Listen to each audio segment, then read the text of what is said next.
Ahead of the takeover on May 29th, as the 16th president of the Federal Republic of Nigeria, the president-elect Bola Tinubu has already begun team building, with the Speaker of the House of Representatives, Femi Gbajabiamila, said to have been penciled down as his chief of staff, also believed to be considered for some serious role in the coming administration, his former Commissioner for Finance, Wale Edun, and the Kebbi State Governor, Atiku Bagudu, among other familiar faces currently being identified for different roles. This is as renowned playwright and popular Nobel laureate Professor Wole Soyinka has warned Tinubu against failing to restructure the country, saying it was the only way out of the current national ordeal.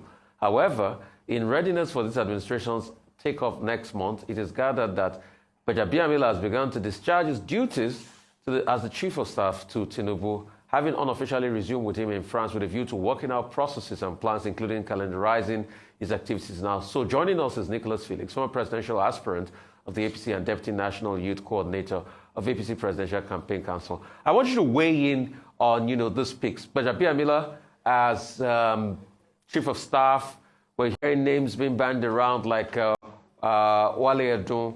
Probably he'll do a lot of work in finance. How would all of these picks help to resuscitate Nigeria's decaying economy as we speak?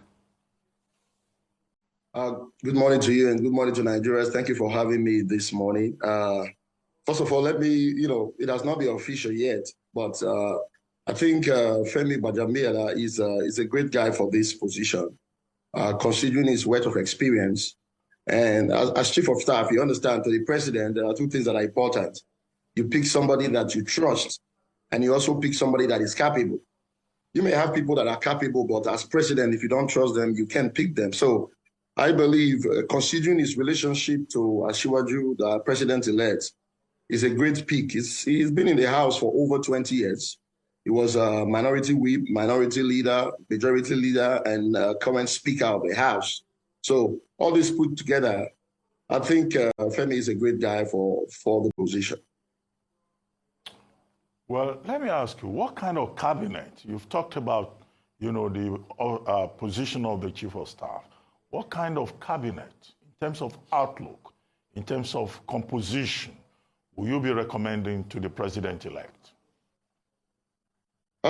For me, with what I have known Asiwaju to be our president-elect, and which is something everybody knows throughout the campaign, nobody's said anything about this. He's a man that knows how to pick talent. He's a man that believes in diversity. So I could picture his cabinet to be filled with young men and women, youth, talented people, capable people who are able to drive the economy. Well, this brings me to reminding me of what happened in Chatham House. When he went to Chatham House, you can see the way when questions were asked, he was able to call other of his people who went with him to be able to contribute. I never forget that experience because I thought this is going to be a great leader who, first of all, you trust the people that you pick and you're able to delegate responsibility to them. And I believe that is exactly what he's going to do. We're going to be looking at a very, very robust cabinet, talking about Christians, Muslims, women, old, young. I'm going to feel Asiwaju's cabinet. He's a man that knows how to pick talent. This is not just going to be a cabinet as usual. We're expecting to see something totally different. And Nigerians are expectant. I'm expectant.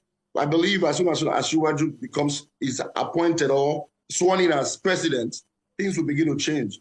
The bleeding will stop. So I'm expecting to see him pick great cabinet members. I mean, this cabinet, when it's finally picked, will have the very first challenge before it, which will be the case of fuel subsidy. Let's navigate that. Let's talk about that. He says he's going to pull out subsidy. How quickly will he be able to pull out subsidy, you think? I don't believe or I don't think he's going to be pulling out subsidy immediately. There are things he's going to have to look into, joining forces and picking minds from his cabinet members. But I'm not scared. Why? When Asiwaju took over Lagos as governor, even after the then president refused or withheld the federal allocation, look at what he was able to do. He was able to maneuver, get Lagos running, even without receiving money from the federal government. Yes, the economy right now is tough. Things are very tough in Nigeria. And that's why I'm glad that Nigerians picked a man that is this experienced, a man who understands what it means to run an economy. So I know as soon as he's sworn in as president, he's going to get working And for the fuel subsidy, I don't expect him to just pull out for the subsidy immediately. It's going to take time. And like I've always proposed, this fuel subsidy should be done in phases to ease the pains of Nigeria. So I'm sure when he's sworn in, he's going to join hands with his cabinet members to decide on when and how to go about that.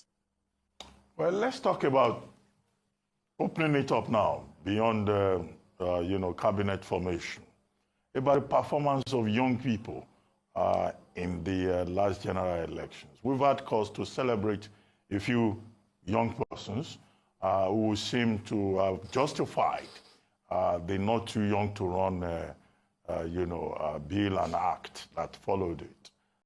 What's your take in terms of how young people fared in the election, and how you think going forward in the future, what else we need to look at in terms of increasing, deepening youth participation in terms of elections, elective offices, that is? Yes, thank you for that question. As you know, I've always been an advocate for the youth in governance, whether by election or by appointment. And I'm sure, this election, youth were very active in voting. Now, during my interviews and during campaign, there's something I've always said, that my focus is beyond 2023 election.